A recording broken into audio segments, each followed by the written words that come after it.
बोलो गुरुदेव भगवान की जय। प्यारे कृष्ण कन्हैया लाल की जय। श्रीमद् भगवत गीता यथारूप गीतोपनिषद अध्याय 6 ध्यान योग। श्री भगवान उवाच अनाश्रितः कर्म फलं कार्यं कर्म करोति यः स सन्न्यासी च योगी च न निराग्निर्चाक्रियः। श्री भगवान ने कहा, जो पुरुष अपने कर्म फल के प्रति अनासक्त है और जो अपने कर्तव्य का पालन करता है वही सन्यासी और असली योगी है। वह नहीं जो ना तो अग्नि जलाता है और ना कर्म करता है। तात्पर्य, इस अध्याय में भगवान बताते हैं कि अष्टांग योग पद्धति मन तथा इंद्रियों को वश में करने का साधन है, किंतु इस कलयुग में सामान्य जनता के लिए इसे संपन्न कर पाना अत्यंत कठिन है। यद्यपि इस अध्याय में अष्टांग योग पद्धति की संस्तुति की गई है, किंतु भगवान बल देते हैं कि कर्म योग या कृष्ण भावनामृत में कर्म करना इससे श्रेयस्कर है। इस संसार में प्रत्येक मनुष्य अपने परिवार के पालनार्थ तथा अपनी सामग्री के रक्षार्थ कर्म करता है, किंतु कोई भी मनुष्य बिना किसी स्वार्थ, किसी व्यक्तिगत तृप्ति के, चाहे वह तृप्ति आत्म केंद्रित हो या व्यापक, कर्म नहीं करता। पूर्णता की कसौटी है कृष्ण भावनामृत में कर्म करना। कर्म के फलों का भोग करने के उद्देश्य से नहीं, कृष्ण भावनामृत में कर्म करना प्रत्येक व्यक्ति का कर्तव्य है, क्योंकि सभी लोग परमेश्वर के अंश हैं और शरीर के अंग पूरे शरीर के लिए कार्य करते हैं। शरीर के अंग अपनी तुष्टि के लिए नहीं अपितु पूरे शरीर की तुष्टि के लिए कार्य करते हैं। इसी प्रकार जो जीव अपनी तुष्टि के लिए नहीं अपितु परब्रह्म की तुष्टि के लिए कार्य करता है वही पूर्ण सन्यासी या पूर्ण योगी है। कभी कभी सन्यासी सोचते हैं कि उन्हें सारे कार्यों से मुक्ति मिल गई, अतः वे अग्निहोत्र यज्ञ करना बंद कर देते हैं, लेकिन वस्तुतः वे स्वार्थी हैं, क्योंकि उनका लक्ष्य निराकार ब्रह्म से तादात्म्य स्थापित करना होता है। ऐसी इच्छा भौतिक इच्छा से तो श्रेष्ठ है, किंतु यह स्वार्थ से रहित नहीं होती। इसी प्रकार जो योगी समस्त कर्म बंद करके अर्धनिमीलित नेत्रों से योगाभ्यास करता है वह भी आत्मतुष्टि की इच्छा से पूरित होता है, किंतु कृष्ण भावना भावित व्यक्ति बिना किसी स्वार्थ के पूर्ण ब्रह्म की तुष्टि के लिए कर्म करता है। कृष्ण भावना भावित व्यक्ति को कभी भी आत्मतुष्टि की इच्छा नहीं रहती, उसका एकमात्र लक्ष्य कृष्ण को प्रसन्न करना रहता है, अतः वह पूर्ण सन्यासी या पूर्ण योगी होता है। त्याग के सर्वोच्च प्रतीक भगवान चैतन्य प्रार्थना करते हैं, न धनम न जनम न सुंदरीम कवितां वा जगदीश कामये मम जन्मनि जन्मनीश्वरे भवताद् भक्तिर्हेतु की त्वयि। हे सर्वशक्तिमान प्रभु, मुझे ना तो धन संग्रह की कामना है, ना मैं सुंदर स्त्रियों के साथ रमण करने का अभिलाषी हूँ, ना ही मुझे अनुयायियों की कामना है। मैं तो जन्म जन्मांतर आपकी प्रेमा भक्ति की अहेतुकी कृपा का ही अभिलाषी हूँ। यम संन्यासमिति प्राहुर योगम तम विद्धि पांडव न ह्य संन्यस्त संकल्पो योगी भवति कश्चन। हे पांडुपुत्र, जिसे संन्यास कहते हैं उसे ही तुम योग अर्थात परब्रह्म से युक्त होना जानो, क्योंकि इंद्रिय तृप्ति के लिए इच्छा को त्यागे बिना कोई कभी योगी नहीं हो सकता। तात्पर्य, वास्तविक संन्यास योग या भक्ति का अर्थ है कि जीवात्मा अपनी स्वाभाविक स्थिति को जाने और तद अनुसार कर्म करे। जीवात्मा का अपना स्वतंत्र अस्तित्व नहीं होता, वह परमेश्वर की तटस्था शक्ति है।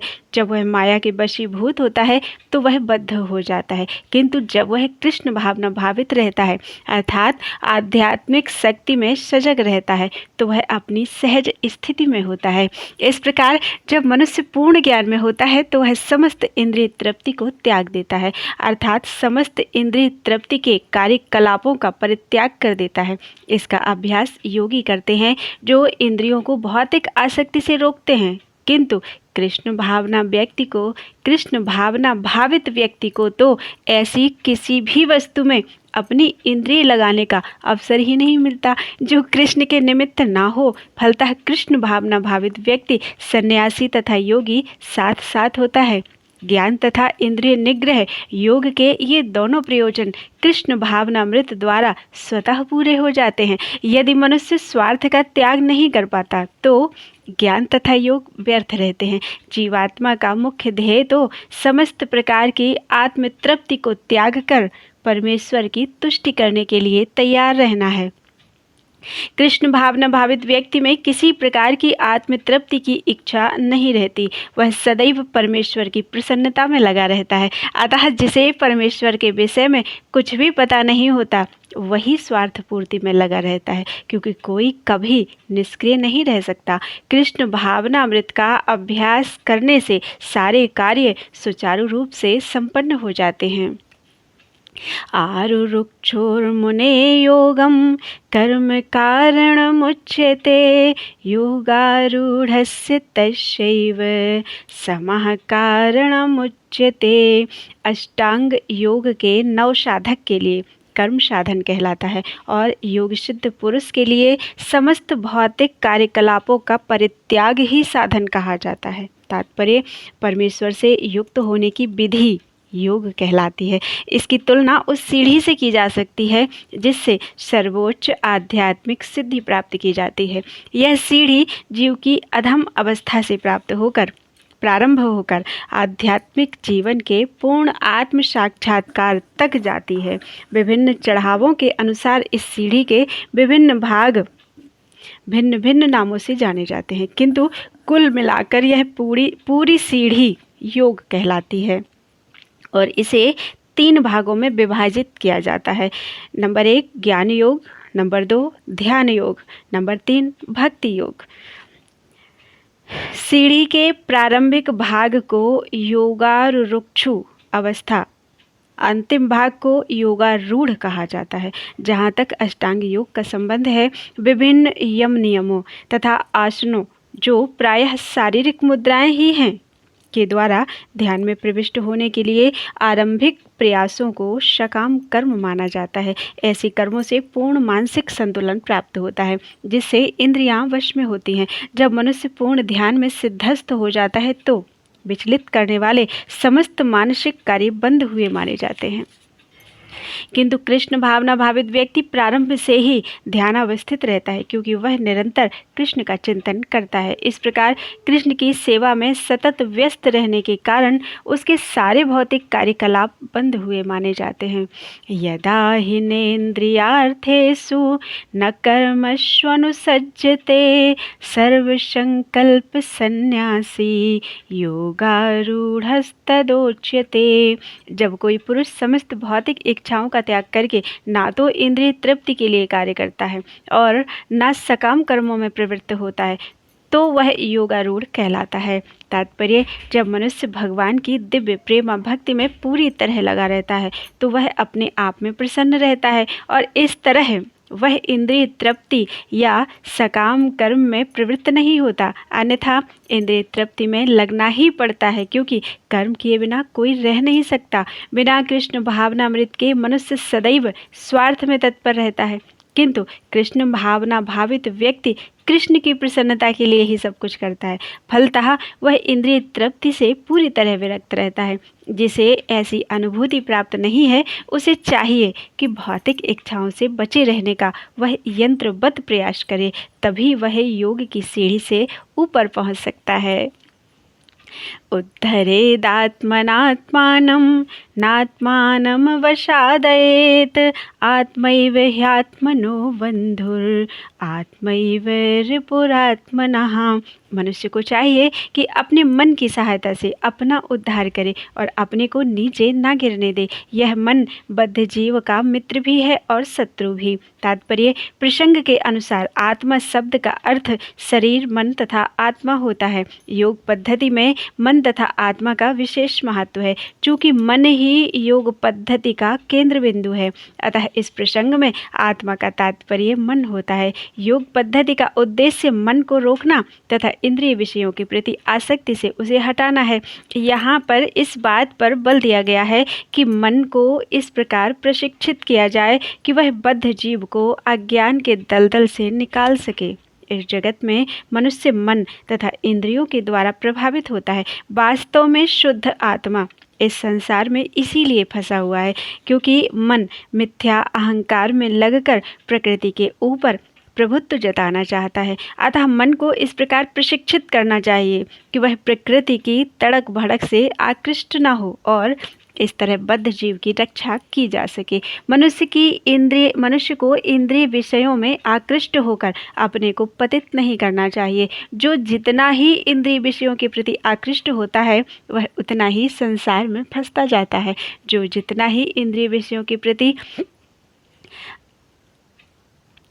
अपने को विरत करने का सर्वोत्कृष्ट साधन करता है और सर्वोत्कृष्ट साधन यही है कि मन को सदैव कृष्ण भावनामृत में निरत रखा जाए। ही शब्द इस बात पर बल देने के लिए प्रयुक्त हुआ है, अर्थात इसे अवश्य ही करना चाहिए।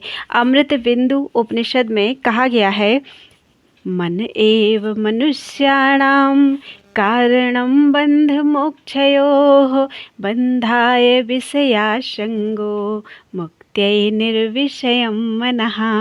मन ही मनुष्य के बंधन का और मोक्ष का भी कारण है। इंद्रिय विषयों में लीन मन बंधन का कारण है और विषयों से विरक्त मन मोक्ष का कारण है। अतः जो मन निरंतर कृष्ण भावनामृत में लगा रहता है वही परम मुक्ति का कारण है। बंधुरात्मात्मनस्तस्य येनात्मैवात्मना जितः अनात्मनस्तु शत्रुत्वे वर्तेतात्वमैव शत्रुवत्। जिसने मन को जीत लिया है उसके लिए मन सर्वश्रेष्ठ मित्र है, किंतु जो ऐसा नहीं कर पाया उसके लिए मन सबसे बड़ा शत्रु बना रहेगा। तात्पर्य, अष्टांग योग के अभ्यास का प्रयोजन मन को वश में करना है जिससे मानवीय लक्ष्य प्राप्त करने में वह मित्र बना रहे। मन को वश में किए बिना योगाभ्यास करना मात्र समय को नष्ट करना है। जो अपने मन को वश में नहीं कर सकता वह सतत अपने परम शत्रु के साथ निवास करता है और इस तरह उसका जीवन तथा लक्ष्य दोनों ही नष्ट हो जाते हैं। जीव की स्वाभाविक स्थिति यह है कि वह अपने स्वामी की आज्ञा का पालन करे। अतः जब तक मन अविजित शत्रु बना रहता है तब तक मनुष्य को काम, क्रोध, लोभ, मोह आदि की आज्ञाओं का पालन करना होता है। किंतु जब मन पर विजय प्राप्त हो जाती है तो मनुष्य इच्छानुसार उस भगवान की आज्ञा का पालन करता है जो सबों के हृदय में परमात्मा स्वरूप स्थित है। वास्तविक योगाभ्यास हृदय के भीतर परमात्मा से भेंट करना है तथा उनकी आज्ञा का पालन करना है। जो व्यक्ति साक्षात कृष्ण भावनामृत स्वीकार करता है वह भगवान की आज्ञा के प्रति स्वतः समर्पित हो जाता है। जितात्मनः प्रशान्तस्य परमात्मा समाहितः शीतोष्ण सुख दुखेषु तथा मानपमानयो। जिसने मन को जीत लिया है उसने पहले ही परमात्मा को प्राप्त कर लिया है क्योंकि उसने शांति प्राप्त कर ली है। ऐसे पुरुष के लिए सुख दुख, सर्दी गर्मी एवं मान अपमान एक से हैं। तात्पर्य, वस्तुतः प्रत्येक जीव उस भगवान की आज्ञा का पालन करने के निमित्त आया है जो जन जन के हृदयों में परमात्मा रूप में स्थित है। जब मन बहिरंगा माया द्वारा विपथ कर दिया जाता है तब मनुष्य भौतिक कार्यकलापों में उलझ जाता है। अतः ज्यों ही मन किसी योग पद्धति द्वारा वश में आ जाता है त्यों ही मनुष्य को लक्ष्य पर पहुंचा हुआ मान लिया जाना चाहिए। मनुष्य को भगवद आज्ञा का पालन करना चाहिए। जब मनुष्य का मन पराप्रकृति में स्थिर हो जाता है तो जीवात्मा के समक्ष भगवद आज्ञा पालन करने के अतिरिक्त कोई विकल्प नहीं रह जाता। मन को किसी न किसी उच्च आदेश को मानकर उसका पालन करना होता है। मन को वश में करने से स्वतः ही परमात्मा के आदेश का पालन होता है। चूँकि कृष्ण भावना भावित होते ही यह दिव्य स्थिति प्राप्त हो जाती है, अतः भगवत भक्त संसार के द्वंद्वों यथा सुख दुख गर्मी सर्दी आदि से अप्रभावित रहता है।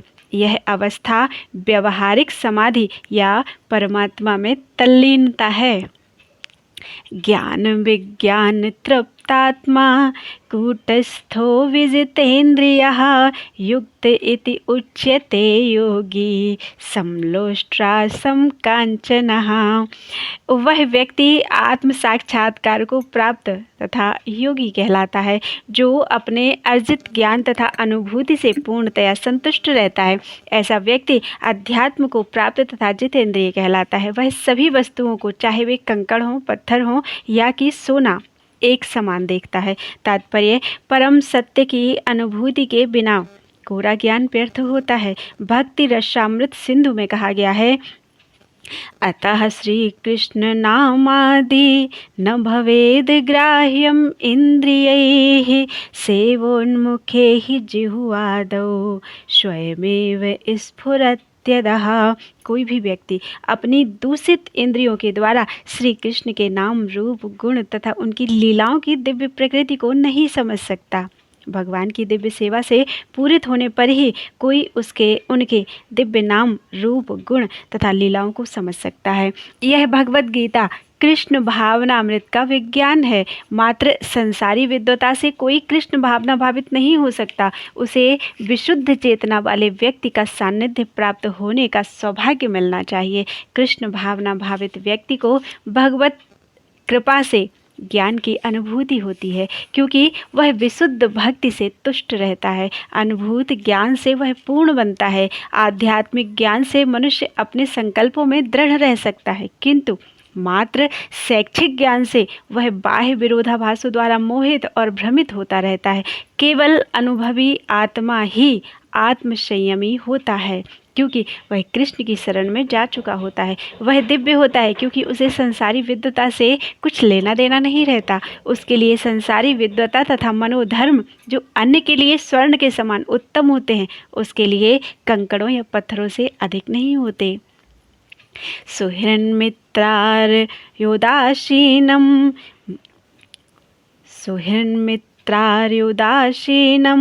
मध्यस्थ द्वेष्य बंधुषु साधुष्वपि च पापेषु संबुद्धिर्विशिष्यते। जब मनुष्य निष्कपट हितैषियों, प्रिय मित्रों, तटस्थों, मध्यस्थों, ईर्ष्यालुओं, शत्रुओं तथा मित्रों, पुण्यात्माओं एवं पापियों को समान भाव से देखता है, तो वह और भी उन्नत माना जाता है। योगी युञ्जीत सततम आत्मानं रहसि स्थितः एकाकी यत चित्तात्मा निराशीर परिग्रह। योगी को चाहिए कि वह सदैव अपने शरीर, मन तथा आत्मा को परमेश्वर में लगाए, एकांत स्थान में रहे और बड़ी सावधानी के साथ अपने मन को वश में करे। उसे समस्त आकांक्षाओं तथा संग्रह भाव की इच्छाओं से मुक्त होना चाहिए। तात्पर्य, कृष्ण की अनुभूति ब्रह्म, परमात्मा तथा श्री भगवान के विभिन्न रूपों में होती है। संक्षेप में, कृष्ण भावनामृत का अर्थ है भगवान की दिव्य प्रेमा भक्ति में निरंतर प्रवृत्त रहना।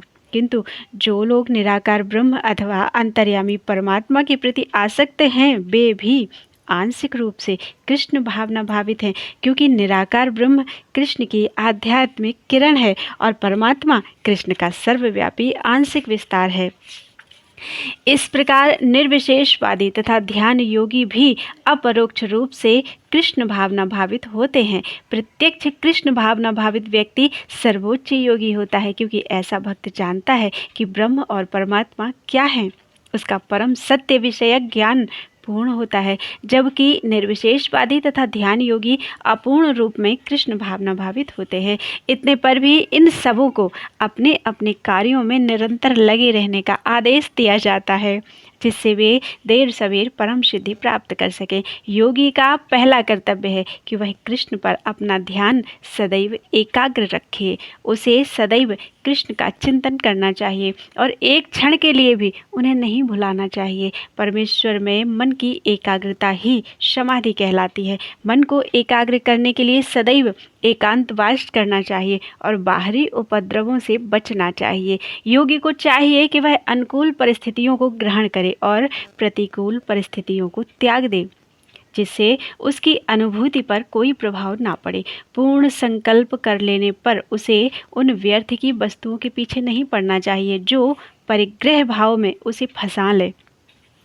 ये सारी सिद्धियां तथा सावधानियां तभी पूर्ण रूपेण कार्यान्वित हो सकती हैं जब मनुष्य प्रत्यक्षतः कृष्ण भावना भावित हो, क्योंकि साक्षात कृष्ण भावनामृत का अर्थ है आत्मोत्सर्ग, जिसमें संग्रह भाव अर्थात परिग्रह के लिए लेश मात्र स्थान नहीं होता। श्रील रूप गोस्वामी कृष्ण भावनामृत का लक्षण इस प्रकार देते हैं। अनासक्तस्य विषयान् यथार्हमुपयुञ्जतः निर्बन्धः कृष्ण संबंधे युक्तं वैराग्यमुच्यते। प्रापंचिकतया बुद्धया हरिसंबंधी वस्तुनः मुमुक्षुभिः परित्यागो वैराग्यम फल्गु कथ्यते। जब मनुष्य किसी वस्तु के प्रति आसक्त ना रहते हुए कृष्ण से संबंधित हर वस्तु को स्वीकार कर लेता है, तभी वह परिग्रहत्व से ऊपर स्थित रहता है। दूसरी ओर जो व्यक्ति कृष्ण से संबंधित प्रत्येक वस्तु को बिना जाने त्याग देता है, उसका वैराग्य पूर्ण नहीं होता। भक्ति रसामृत सिंधु में ये कहा गया है। कृष्ण भावना भावित व्यक्ति भली भांति जानता रहता है कि प्रत्येक वस्तु श्री कृष्ण की है, बल्कि श्री कृष्ण ही हैं। फलस्वरूप वह सभी प्रकार के परिग्रह भाव से मुक्त रहता है। इस प्रकार वह अपने लिए किसी वस्तु की लालसा नहीं करता। वह जानता है कि किस प्रकार कृष्ण भावनामृत के अनुरूप वस्तुओं को स्वीकार किया जाता है। वह जानता है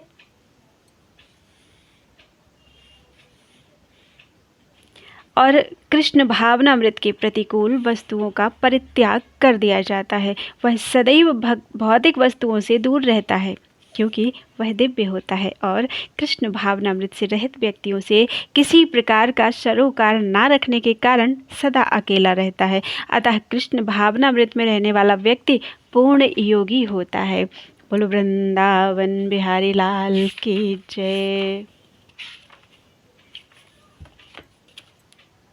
10 श्लोक हो चुके हैं।